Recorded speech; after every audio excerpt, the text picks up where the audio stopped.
we thought it was Isaac, and it turned out to just be the probate lawyer because he was trying to sort it out. Ugh.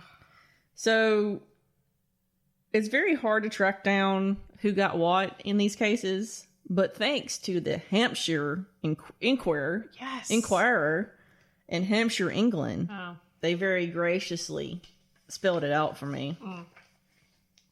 And the words are not tiny, which is even better. Although I will say, I'm sorry, I was wrong. It's the Hampshire Advertiser. That's a weird name for a newspaper. Yeah, I don't really understand. Unless it's just one big circular. Right. So you have to remember too, we are looking at all this from the long lens of history, whereas back then it was a lot of speculation. So many newspaper outlets reported that he was actually formally married to many of these women when, in fact, he wasn't. So, a millionaire who had 6 wives. The man 6? That's what it says. Oh, okay. Yeah. The man about town, who contributes a racy article each week to the Sporting Gazette, gives the following particulars respecting the will of the late Mr. Isaac Singer of the sewing machine fame. Quote, some little time ago I gave some particulars of the career of Mr. Isaac Singer, patentee of the Singer sewing machine. I understand now that his will is to be disputed, and that the lawyers are likely to make some handsome pickings out of it. The estate is valued at £2.8 million and consists of property both in England and America. Mr. Singer appears to have been a practical believer in polygamy. He was married to 6 different wives at different times, and 3 of them are at this moment living. By these various wives, he was the father of 24 children, 22 of whom are still living. Well, at least they got that right. Yeah. He married his first wife in Brooklyn, New York in 1830. There were 2 children from the marriage, a son and daughter. Out of his immense wealth, Mr. Singer left the former £100 and the latter £3,000. So apparently he was not a fan of his first son. Mrs. Singer, number 1, obtained a divorce from her husband on account of his too intimate relations with another lady, who subsequently became Mrs. Singer, number 2. 10 children crowned this marriage, of whom 8 are living, and these Mr. Singer has been much more liberal, bequeathing $350,000 between among them. Is that Isabel, the one he had 10 children with? No, that was Mary Ann Spousler, his common-law wife. Oh, okay. But in time, Mrs. Singer, number 2, discovered that she no longer occupied the first place in her husband's affections, and she too obtained a divorce. Again, as before, the causa terrima belli.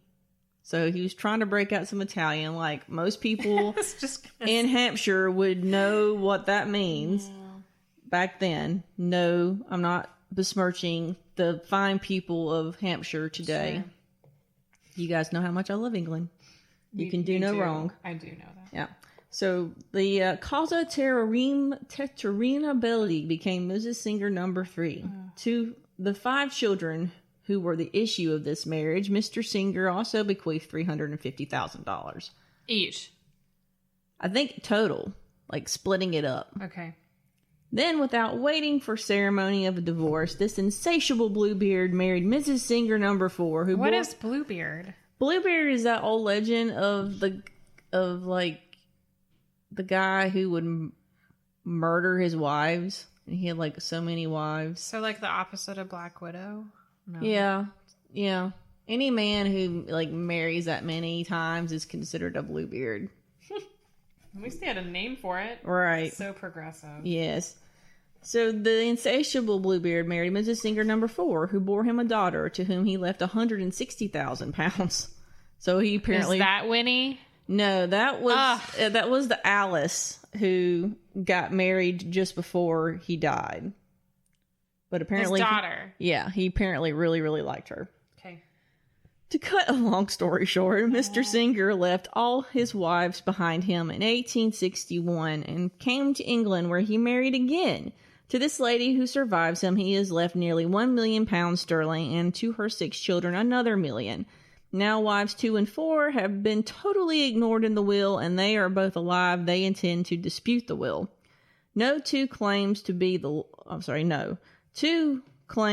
lawful widow of the deceased because by the American law, a man may not marry again after a divorce until the woman from whom he has divorced is dead. Really? Apparently. I've never heard that.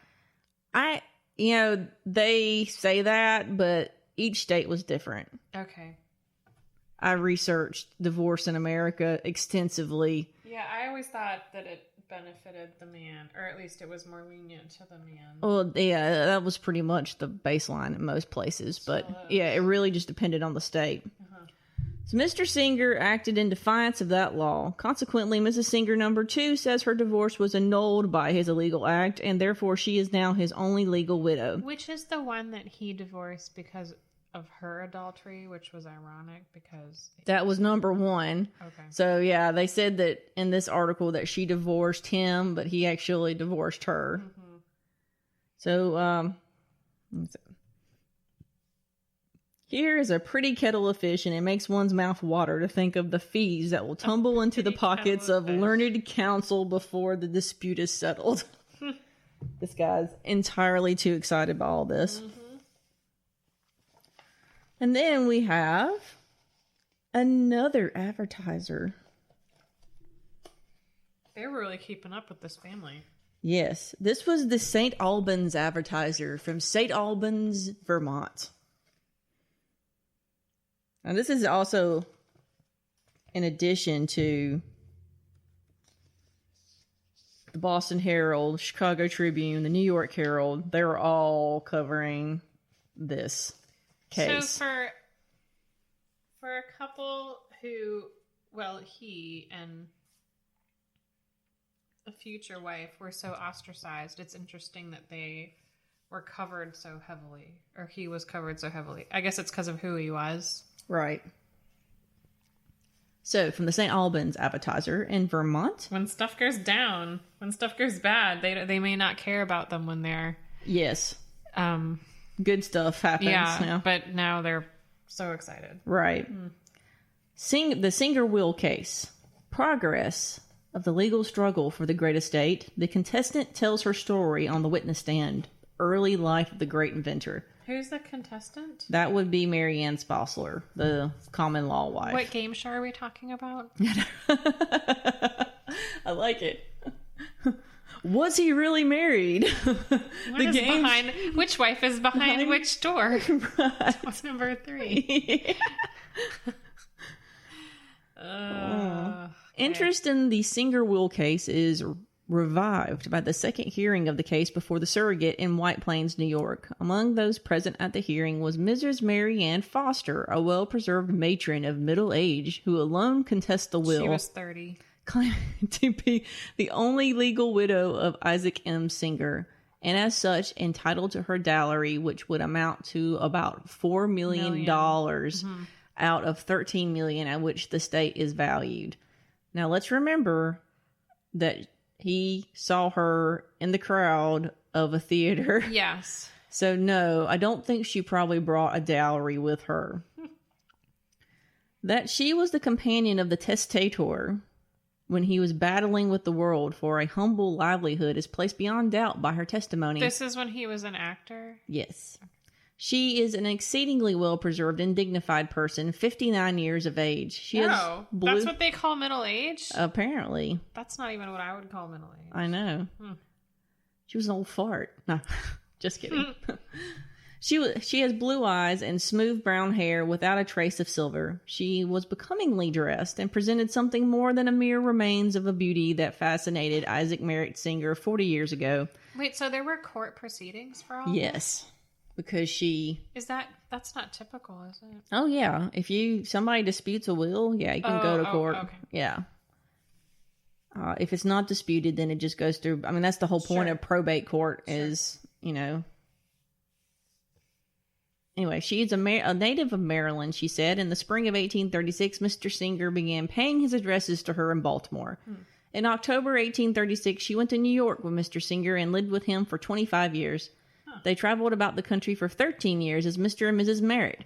for a time playing temperance pieces in churches. Addressing her, he always called her Anne. To strangers, he spoke of her as Mrs. Singer or my wife. She spoke of him as Mr. Singer and usually addressed him as father. That's kind of creepy. Did you mention that last time? No, I did not. Okay. Who... I guess I guess if you have 10 kids, you would call, you just say father. Daddy. That's a little creepier, actually. Mm-hmm. They were very poor at first, but in 1838, they went to Chicago and Mr. Singer invented a machine to carve type and a reaping machine. To carve what? Type. You remember we talked about how he invented this machine that carved the typography blocks. Vaguely. For printing. Okay. Yeah.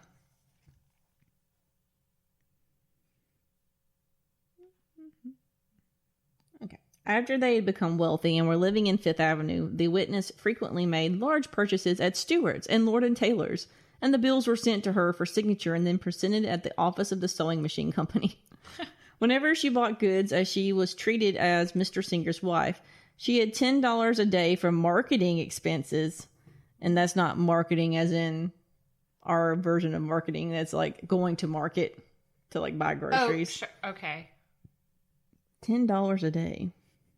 I guess allowance. I guess that's in what year? I guess that's a lot because that's how much the car was. Yeah, right. I mean, it wasn't, but it was a lot of money. And used to draw what money she required from the bookkeeper of the company, who knew her as Mr.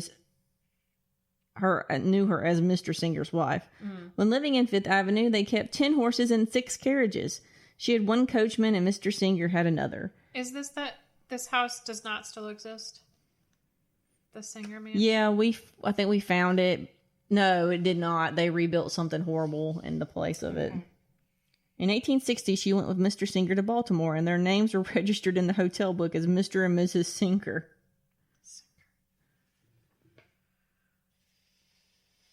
Their 2 children who died were buried in Greenwood Cemetery, and on the monument over their graves is the name Singer. On the 7th of August, 1860, the contestant who was driving down Fifth Avenue in her own carriage met Mr. Singer and one Mary McGonigal going toward home in an open vehicle. She had seen his companion in the Singer Company's Philadelphia office more than once, but not with Mr. Singer. She had heard rumors, however, of the relations between them, and seeing them together, she screamed so loud as to be heard by them. She drove to 3rd Avenue and thence home. There found Mr. Singer awaiting her. When she entered the room, he beat her severely for screaming. She had him arrested and afterwards instituted proceedings for a divorce.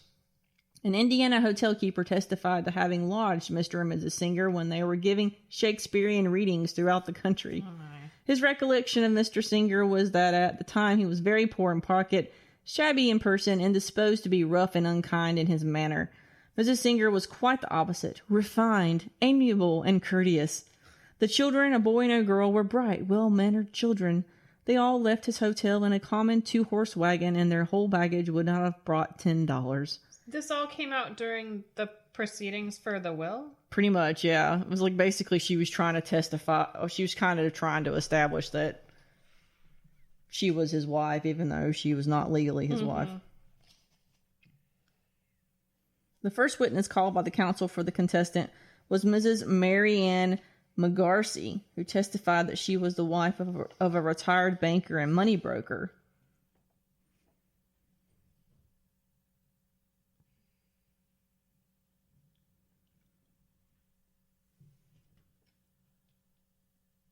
Who for several years carried on business in New York and London. Her evidence went to show that she had formed the acquaintance of Isaac M. Singer and his wife when they lived on 4th Avenue many years ago, that she had been intimately acquainted with them from both the time up to the period of their separation, and since then had kept up an intimacy with Mrs. Foster. The testator always, until the time named, treated the contestant with the utmost kindness, especially when the latter happened to be ill, that she, as well as many other men and women whom she named, prominent in New York social circles, had frequently met Singer and his wife, both at their home and elsewhere, that he had invariably acknowledged both by words and actions that the contestant was his wife and the mother of his children. A rigid cross-examination did not shake the testimony of the witness in any material part. Mr. Singer's first wife, formerly a Miss Haley, is living in Brooklyn. It is said that General Tracy is guarding her interest. Were all those people in the court on the same day? Apparently. So yes, basically